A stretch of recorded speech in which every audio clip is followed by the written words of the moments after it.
멈추거나 포기하지 마시고요. 이 지루한 평탄면의 시간들, 미엘린이 두텁게 쌓여지고 있는 그 시간들을 정말 잘 견뎌내시고요. 조급해하거나 욕심내지 말고 독서를 즐기시는 오늘 하루 되시기를 응원드리겠습니다. 과정을 건너뛰지 말고 계속 도전하기입니다. 자, 아리스토텔레스가 이런 이야기를 한 바 있습니다. 연습만이 완벽을 만든다. 뭐가 완벽을 만든다고요? 바로 연습입니다. 끊임없는 그 연습만이 완벽을 만들게 되죠. 처음부터 완벽한 것 없습니다. 꾸준하게 무언가를 계속적으로 지속하며 반복하며 연습할 때에 그 연습이 결과적으로 완벽을 만들어내는 것이죠. 연습이 참 중요한데요. 이 이야기를 가지고 오늘 이야기 한번 좀 풀어가 보도록 하겠습니다.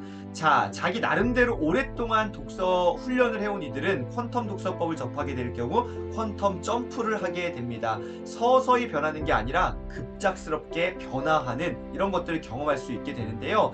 평탄면 뒷부분에 있었던 사람들입니다. 평탄면이 뭐야? 뇌과학적으로 설명하자면 새로운 시냅스가 형성되는 과정에서의 마지막 단계인 바로 미엘린 응고 과정에 있던 사람들입니다. 자, 이 평탄면과 미엘린이라는 이 단어들 좀 생소할 수 있는데요. 하나씩 좀 살펴보며 우리의 이해를 좀 이렇게 끌어올려 봤으면 좋겠습니다. 여러분, 평탄면이란 기복이 거의 없이 평탄화된 지표면을 지칭하는 단어죠. 왼쪽에 그림을 보시면은 이렇게 이렇게 뭔가 이렇게 평평한 거, 평탄화된 지표면을 지칭하는 단어가 바로 평탄면입니다. 이 단어처럼 기복이 거의 없는 상태, 다시 말해 변화가 없는 상태가 우리에게도 어김없이 발생하게 됩니다. 수영을 배우거나 악기를 배우거나 공부를 하거나 독서를 할 때 우리가 어떤 모든 새로운 걸 접할 때에 경험하는 현상이죠. 처음에는 조금 성장합니다. 근데 어떻게 해요? 어느 정도 일정 수준 이상의 성장이 돼버리면은 거의 그 다음에 변화가 없는 아주 긴 시간들, 이 평탄면의 시간들을 지나게 됩니다. 자, 다시 한번요. 능력과 행동이 빨리 좀 올라갔으면 좋겠는데 이 시간 어떻게 해요? 점점 길어지는 거예요. 그러니까 우리가 원하는 거 뭐예요? 이 짧은 시간 안에 많은 성과를 내고 싶잖아요. 근데 그게 아니라 어떻게 해요?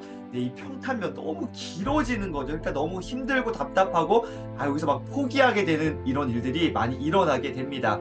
자, 무엇인가를 배울 때 우리는 절대로 계속적으로 상승 곡선만을 그리며 성장하진 않습니다. 뭔가 새롭게 시작할 때 어떻게 해요? 계속 상승 곡선만 그리지 않는다는 것이죠. 자, 이거 참 중요합니다. 노력을 기울이는데도 불구하고 실력이 전혀 늘지 않는 때가 있다라는 것이죠. 실력이 전혀 늘지 않는 때요. 노력을 안 했을 때는 당연히 실력이 안 늘겠지만 참 억울합니다. 노력을 진짜 하는데도 불구하고 실력이 전혀 늘지 않는 때가 반드시 있다라는 것이죠. 다시 한번요. 내가 노력을 해요. 정말 열심히 해요. 근데 실력이 전혀 늘지 않는 때도 있다라는 것이죠. 자, 이때 우리의 마음이 뭐예요? 난 여기까지인가 보다. 난 진짜 아닌가 봐. 나랑은 안 맞아. 여기까지인가 보다 하면서 포기하는 단계가 바로 평탄면이라는 이 구간입니다. 여기서 견뎌내셔야 됩니다. 실력이 전혀 늘지 않는 때, 요때를 견뎌내시고요. 포기하면 안 되는데요.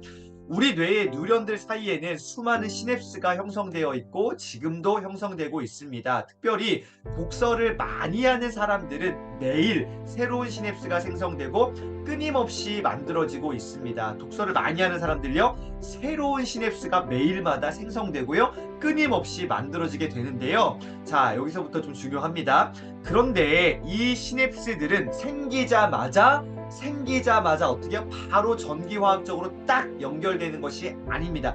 바로 뭔가 기능을 이렇게 하는 것이 아니라는 것이죠. 새롭게 형성된 시냅스들은 감전이 일어나지 않도록 안전하게 전선의 피복 같은 것을 입게 됩니다. 겉에 둘러싸고 있는 이 피복 같은 것, 이게 미엘린인데, 그리고 시간을 들여 그 피복을 굳혀야만 비로소 시냅스로서의 제대로 된 역할을 할 수 있게 됩니다. 시간을 들여야 되는 거죠. 시간이 필요합니다. 당장에 한 방에 빡 연결돼 가지고요, 빠바박 뭔가 일어나는 게 아니라는 거죠. 시간을 들여서 그 피복을 굳혀야지만이 비로소 온전한 그 역할을 감당할 수 있게 되는 것입니다. 자, 여기요. 이때 전선 피복에 해당하는 것이 바로 뭐라고요? 미엘린이라는 물질입니다. 바로 뭔가 딱 되는 게 아니라 둘러싸고 있는 이 피복 같은 거, 요게 바로 미엘린이라는 물질인데요.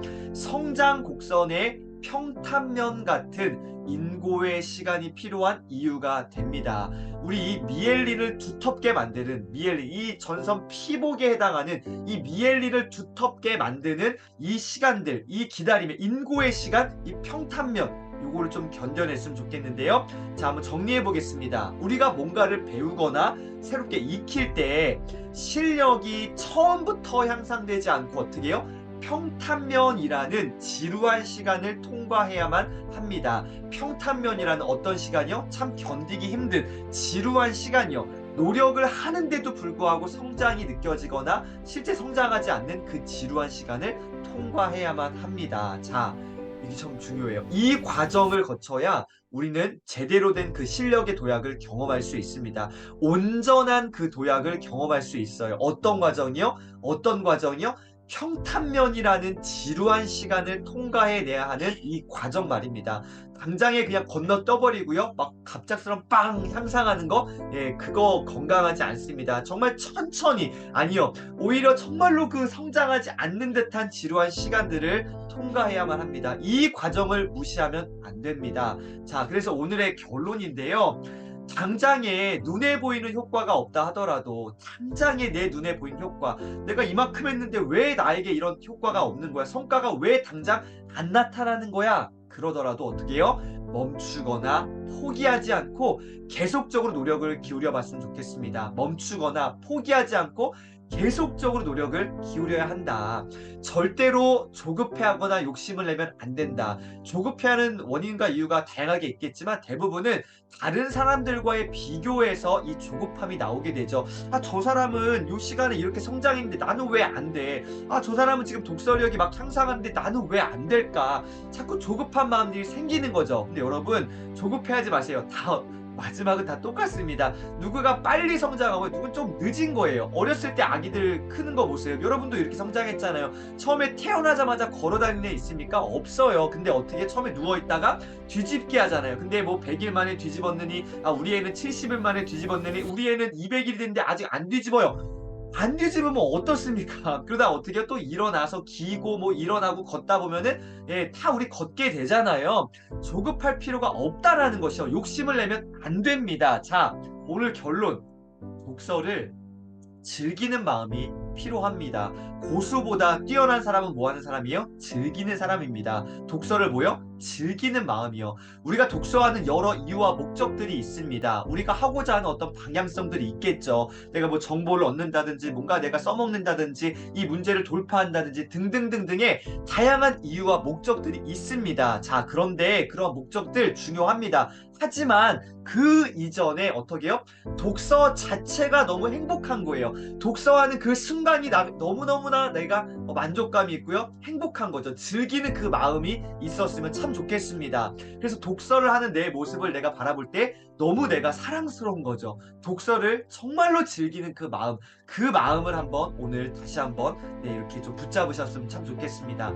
멈추거나 포기하지 마시고요. 이 지루한 평탄면의 시간들, 미엘린이 두텁게 쌓여지고 있는 그 시간들을 정말 잘 견뎌내시고요. 조급해하거나 욕심내지 말고 독서를 즐기시는 오늘 하루 되시기를 응원드리겠습니다. 오늘도 함께해 주셔서 감사합니다. 독서를 통해 멋진 도약하시는 오늘 하루 보내시기를 다시 한번 응원드립니다. 감사합니다.